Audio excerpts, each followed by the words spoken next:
के चलते डीएम का फैसला सामने आया। प्री प्राइमरी से कक्षा 8 तक के स्कूल बंद रहेंगे। वहीं डीएम ने विद्यालयों में छुट्टी के लिए निर्देश जारी कर दिए। तो कई रपटों पर पानी का तेज बहाव देखा जा रहा है, जिसकी वजह से यहां पर डीएम की तरफ से ये फैसला लिया गया है और जल भराव की समस्या देखी जा रही है। तस्वीरें आप देख सकते हैं। तो ये खबर चित्रकूट से है, जहां पर भारी बारिश के चलते डीएम का ये फैसला सामने आया है। प्री प्राइमरी से लेकर कक्षा 8 तक के स्कूल यहां पर बंद कर दिए गए हैं भारी बारिश की वजह से। तो डीएम ने सभी विद्यालयों को यहां पर निर्देश दिए हैं। कई रपटों पर देखिए पानी का तेज बहाव है। ऐसे में यहाँ पर ये तस्वीरें भी हम आपको दिखा रहे हैं चित्रकूट से, जहाँ पर देखिए रपटों का बहाव तेज होने की वजह से प्रसूता को किस तरीके से घाट पे बिठाकर ग्रामीण जो है अपनी जान जोखिम में डालकर ले जाते हुए दिखाई दे रहे हैं। तो ये तमाम तस्वीरें देखिए यहाँ चित्रकूट से सामने आई है। बात की जाए तो लगातार देखिए प्रशासन की टीम जितने भी राहत शिविर हैं वहाँ पर पहुँच रही है, लोगों को वहीं पर पहुँचाया जा रहा है। मुख्यमंत्री योगी आदित्यनाथ की तरफ से देखिए इसके पहले भी निर्देशित किया गया था सभी अधिकारियों की जहां पर भी ऐसी स्थिति देखी जा रही है प्रशासन की टीम तुरंत मौके पर पहुंचे।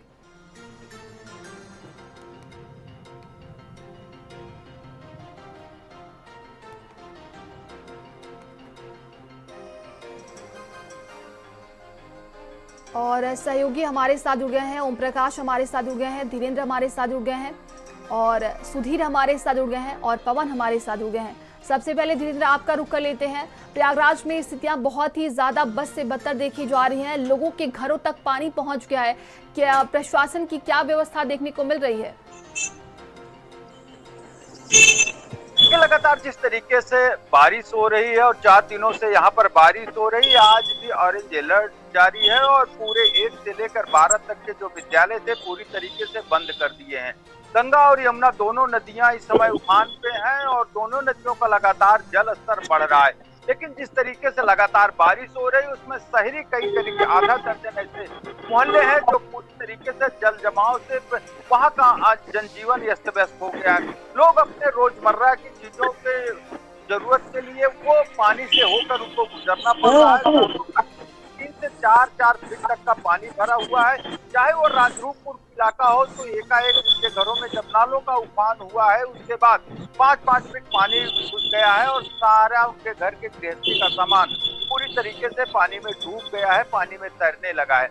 तो इस तरह एक तरफ जहां पर बारिश का पानी करीब आधा दर्जन मोहल्लों में लोगों को वो हैरान और परेशान कर रहा है, उसी तरफ दूसरी तरफ गंगा और यमुना दोनों नदियों का जलस्तर लगातार बढ़ रहा है। तो तराई इलाके में रहने वाले लोगों में हड़कंप मचा हुआ है। हालांकि प्रशासनिक तैयारियों की बात करते हैं तो प्रशासन की तैयारी जिस तरीके से देखा गया था कि जल जमाव से लेकर जो शहरी इलाका था पूरे इलाके में जनजीवन अस्त व्यस्त हो गया था, उसको लेकर इलाहाबाद हाईकोर्ट ने स्वतः संज्ञान लिया था और कल ही डीएम और नगर आयुक्त इलाहाबाद हाईकोर्ट में पेश हुए थे और 48 घंटे के अंदर जिन जिन इलाकों में जल जमाव की स्थिति है वहां से निपटने की पूरी उन्होंने आश्वासन दिया है और आज हलफनामा इलाहाबाद हाईकोर्ट में दाखिल करेंगे। इसलिए इस पूरे मामले में आज भी इलाहाबाद हाईकोर्ट में सुनवाई की जाएगी।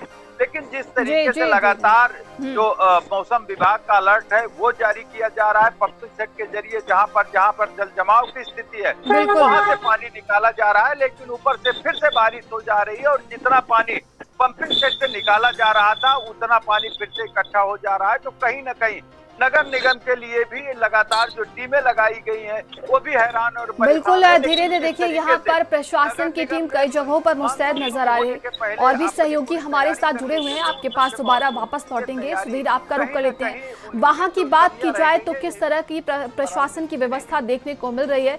देखिए हालात यहाँ पर बिगड़े हुए हैं।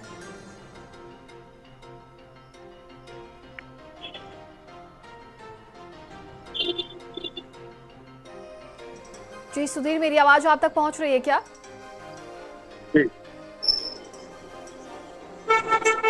प्रशासन की व्यवस्था किस तरीके से वहां पर देखने को मिल रही है?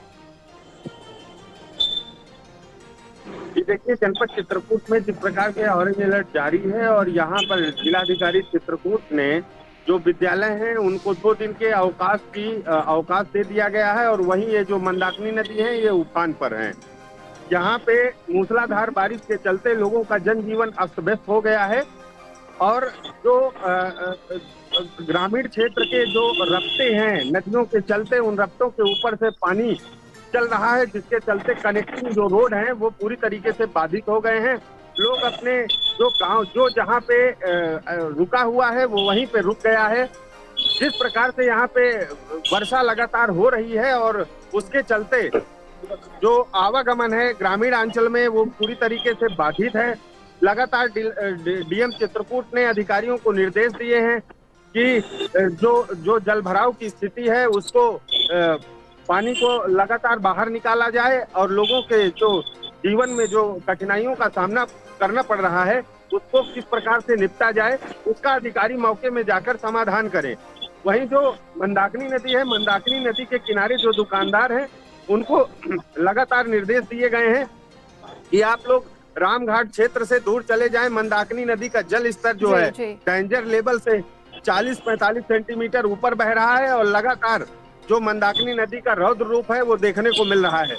नगर पालिका क्षेत्र में जैसे शास्त्री नगर जो इलाके हैं वहां पे जल भराव की स्थिति बनी हुई है और वहां पे जल भराव के चलते जो आवागमन है स्थानीय लोगों का वो पूरी तरीके से बाधित हो रहा है। वहां पे भी नगर पालिका को डीएम चित्रकूट पुलकित गर्ग ने निर्देश दिए हैं कि यहाँ का जो जल भराव की स्थिति है उसको तत्काल प्रभाव से यहाँ की जल निकासी की व्यवस्था की जाए, जिससे जो स्थानीय जो लोग हैं उनको थोड़ी राहत मिल सके। अगर हम बात करें चमराउहा सकरौहा मानिकपुर तहसील क्षेत्र की, तो चमराउहा सकरौहा क्षेत्र के जो रपटे हैं, जो अभी हाल ही में कल रामनगर क्षेत्र के रुपौली गांव का एक मामला था जहां पर एक प्रसूता को हॉस्पिटल ले जाने के लिए ग्रामीणों ने एक चारपाई में लेकर के पार करवाया था। तो पूरी तरीके से जो ग्रामीण अंचल के लोग हैं वो काफी परेशान हैं इस मूसलाधार बारिश से। बिल्कुल सुधीर, जो तस्वीरें सामने आ रही कहीं ना कहीं प्रशासन को लेकर भी कई सवाल अब खड़े हो रहे हैं और भी सहयोगी हमारे साथ जुड़े हुए हैं। पवन, आपका रुख कर लेते हैं। बात की जाए तो देखिए जगह जगह पर जल भराव की समस्या देखी जा रही है। बात की जाए तो नदियां भी उफान पर हैं और ऐसे में मिर्जापुर में किस तरह की स्थिति है, क्या प्रशासन की व्यवस्था वहां पर देखने को मिल रही है? देखिए यहाँ पे दो तरफ से बाढ़ की स्थिति बनी हुई है। एक तो जो पहाड़ी क्षेत्र है, जो बांध बड़े बड़े हैं उनको पूरी तरीके से खोल दिया गया है, जो उनके फाटक हैं वो पूरी तरीके से खोल दिए गए हैं। तो 2 दिनों में जो यहाँ के हलिया हो जाए, लालगंज तहसील, मड़िहान तहसील का जो पूरा इलाका था वो पूरी तरीके से एक जनपद से कटा हुआ था, या जो बाहर के जनपद के लोग आने वाले थे उनसे पूरी तरीके से कट गया था। वहाँ पे जो मुख्य सड़क है वहाँ पे पानी आने के कारण अब पूरी तरीके से सड़कें भी खराब हो चुकी हैं।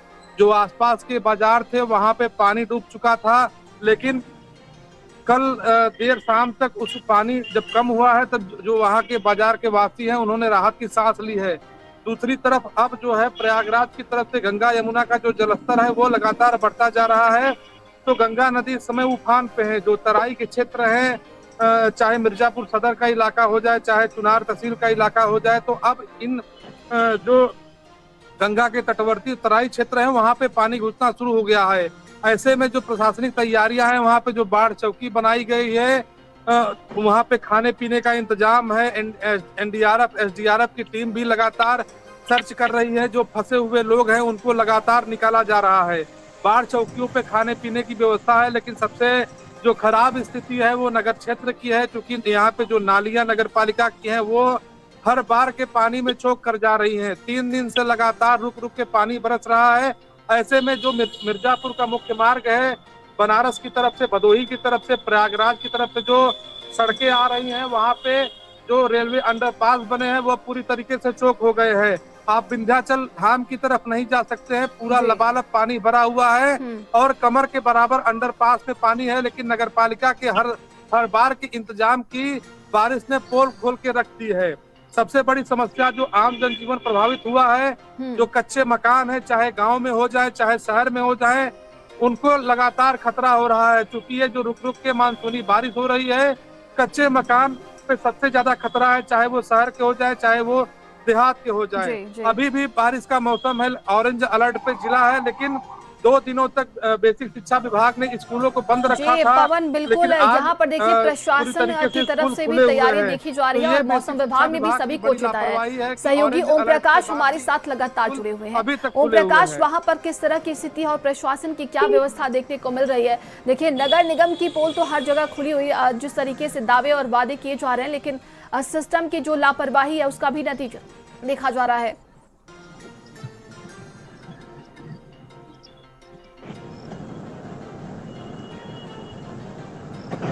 जी ओम प्रकाश, मेरी आवाज आप तक पहुंच रही है क्या? जी आवाज आ रही है। जी वहां पर किस तरह की व्यवस्था देखी जा रही है? आपको बता दें कि 18 से लेकर 24 तारीख तक यहाँ बारिश के मौसम के अनुसार बारिश होने को है और चंदौली में बारिश जो है रुक रुक के हो भी रही है। अगर बात करें नौगढ़ क्षेत्र की तो प्रशासन एक तरह से जो है अलर्ट पे रखा है। लोगों को इस बारिश के दौरान जो है बिजली ज्यादा गिरने की आशंका जताई जा रही है, जिस वजह से उनको अनावश्यक रूप से बाहर न निकलने की अपील की गई है डीएम के माध्यम से। वहीं आपको बता दें कि चंदौली में गंगा का जल स्तर जो है वो बढ़ा हुआ है, गढ़ई नदी का जल स्तर बढ़ा हुआ है, साथ में कर्मनाशा नदी का जल स्तर भी बढ़ा हुआ है, लेकिन जो है अभी जल स्तर खतरे के निशान से नीचे है। बाढ़ चौकियां भी स्थापित कर दी गई है, पूरी 40 बाढ़ चौकियां स्थापित की गई हैं। एनडीआरएफ टीम को अलर्ट रहने को कहा गया है। फिलहाल प्रशासनिक अमला जो है अपने अलर्ट मोड में है, लेकिन अभी जिस प्रकार की स्थिति भयावह आती है सामने, उस प्रकार की स्थिति अभी सामने नहीं है। फिलहाल प्रशासन जो है लोगों से अनावश्यक रूप से बाहर न निकलने की अपील की है। आज ऑरेंज अलर्ट जारी किया गया है। ऑरेंज अलर्ट के तहत जो है लगातार जो है प्रशासनिक अमला अलर्ट मोड पे है। जी और वही आपको तमाम जानकारी के लिए आप सभी का बहुत बहुत धन्यवाद।